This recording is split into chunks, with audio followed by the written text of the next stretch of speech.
আছে ভক্তিতেই ভগবান। আসলে কি কথাটা সত্য? সেটাই আজকে তোমাদের সাথে শেয়ার করব। আজকে এই কথাটা বলার অর্থ হলো, মঙ্গলা মাকে নিয়ে যে যেমন ইচ্ছা তেমন বলে যাচ্ছে। কেউ বলছে ওই ত্রিশূলে অলৌকিক শক্তি রয়েছে, কেউ আবার বলছে অলৌকিক শক্তি নেই।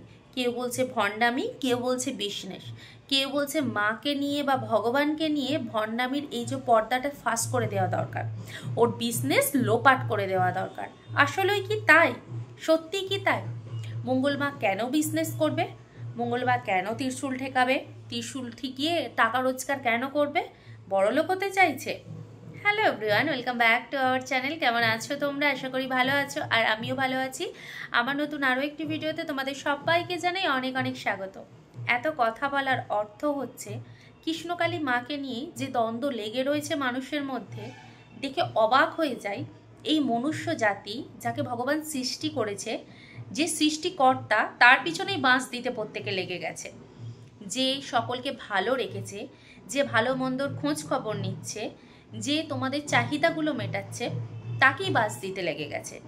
এটাই তো ধ্রুব সত্য কথা, যে তুমি যার করবে সে তোমাকে বাস বেশি দেবে। এটাই কথা। আবার এইসব জিনিসপত্র থেকে সেটাই বোঝা যাচ্ছে। আজ কেন এত কথা বলছি? কৃষ্ণকালী মা আমার কি কোনো আত্মীয় হয়? না না, কৃষ্ণকালী মা বা মঙ্গলা মা আমার কেউই হয় না। কৃষ্ণকালী মা আমাদের প্রত্যেকেরই অন্তরের অন্তঃস্থল থেকে রয়েছে।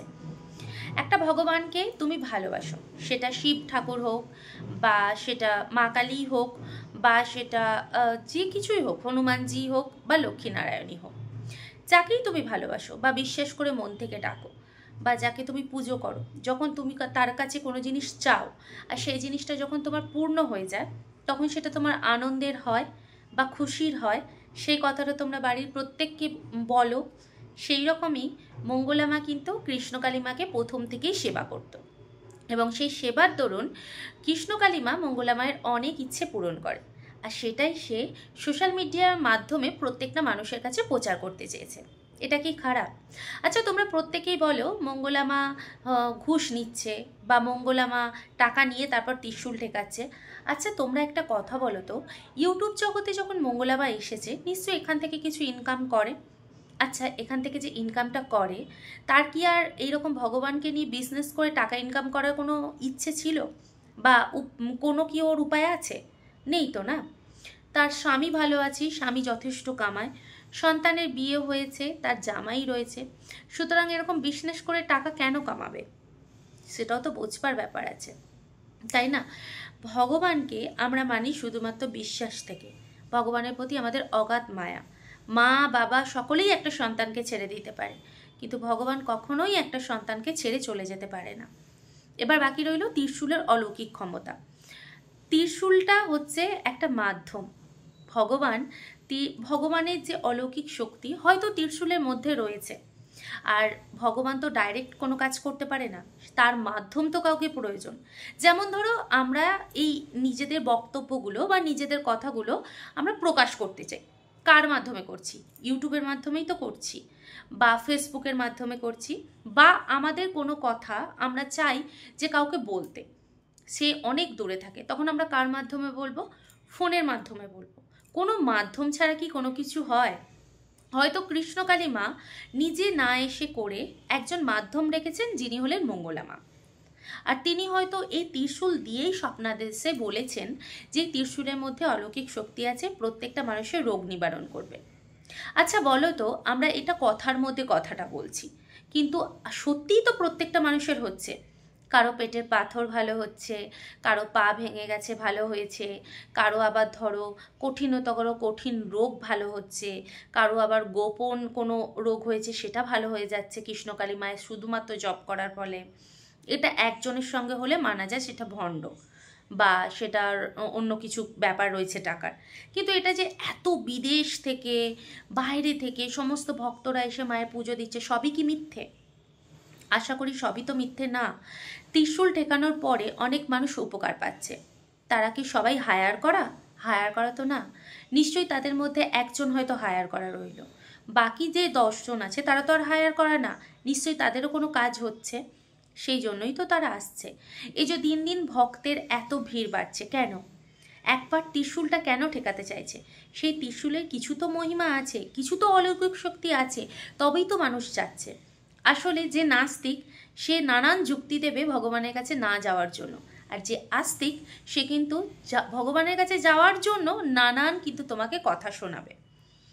কিন্তু যে নাস্তিক সে চাইবে সবসময় আমি যেমন ভগবানকে পুজো করিনি আমি কাউকে করতেও দেবো না, বা আমি যে কাজটা করছি সেটা যখন আমি করব না তখন আমি কাউকে করতেও দেবো না। আমি বড় হতে পারছি না, ওকেও হতে দেব না।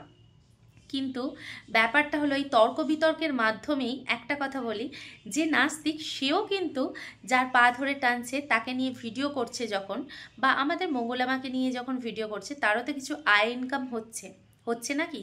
হচ্ছে তো। তাহলে সে যদি ভণ্ডামি করে, তুমিও যখন তাকে নিয়ে একটা চর্চা করতে বসেছো, সেটাও তো তোমার ভণ্ডামি। ভণ্ডামি না? ভণ্ডামি তো। তাহলে আসলেই সোশ্যাল মিডিয়ার মানুষরা বা এখনকার কলিযুগের মানুষরা নিজেদের নিয়ে ব্যতিব্যস্ত।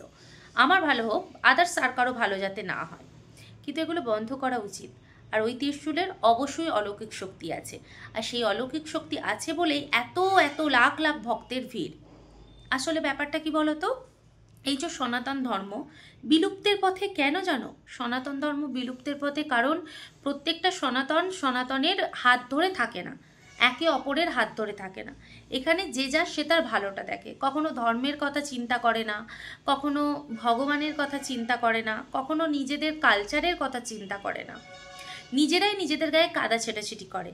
তাই তো আমাদের বাঙালিদের প্রত্যেক জায়গায় গেলে কথা শুনতে হয়, তাই তো আমাদের হিন্দুদের প্রত্যেক জায়গায় গেলে কথা শুনতে হয়। আমাদের কোনো গোষ্ঠীবদ্ধতা নেই। এই যে একজন ভগবান পৃথিবীতে আবির্ভূত হয়েছে, কারো মাধ্যমে সেটা ভালো হচ্ছে, সেটা অন্যান্য কন্ট্রোভার্সি ক্রিয়েটারদের মাথা খারাপ হয়ে যাচ্ছে, কেন বিজনেস করবে? আরে বিজনেস করার কি আছে? আমার যদি কোনো মানত পূরণ হয় আমি তো সেখানে 5-10 টাকা দেবো। সে তো কখনো বলেনি যে আমি টাকার জন্যই ত্রিশূলটা কপালে ঠেকাবো, যদি টাকা না দাও তাহলে ঠেকাবো না। সে তো অনায়াসে সেখানে যতজন যাচ্ছে সবার কপালেই ত্রিশূল ঠেকাচ্ছে, এবং প্রত্যেক দিনই ঠেকাচ্ছে। শুধুমাত্র বলে সূর্যাস্তর পরে ত্রিশূলের কোনো শক্তি থাকে না, নিশ্চয়ই তার কিছু আছে। এবং যারা কপালে ঠেকাচ্ছে ওই ত্রিশূলটা, তারা তো রীতিমতো উপকৃত পাচ্ছে, তারা কি পাচ্ছে না? তাহলে এত কথা কিসের? সব কিছু হায়ার করা হয় না, কিছু অলৌকিক থাকে। বাড়িতে যদি গোপাল ঠাকুর হাতে জলের গ্লাসটা নিয়ে বসে থাকে তাহলে সেটাকে অলৌকিক শুধু মনে করা হয়, আর কোনো মানুষের ঘরে যখন অলৌকিক কিছু ঘটে সেটাকে শুধুমাত্র ভণ্ডামি বলে চালিয়ে দেওয়া হয়। এটা হচ্ছে সম্পূর্ণ মূর্খতার পরিচয়। এই কথাগুলো যারা বলে তারা শিক্ষিত না, তারা অশিক্ষিত।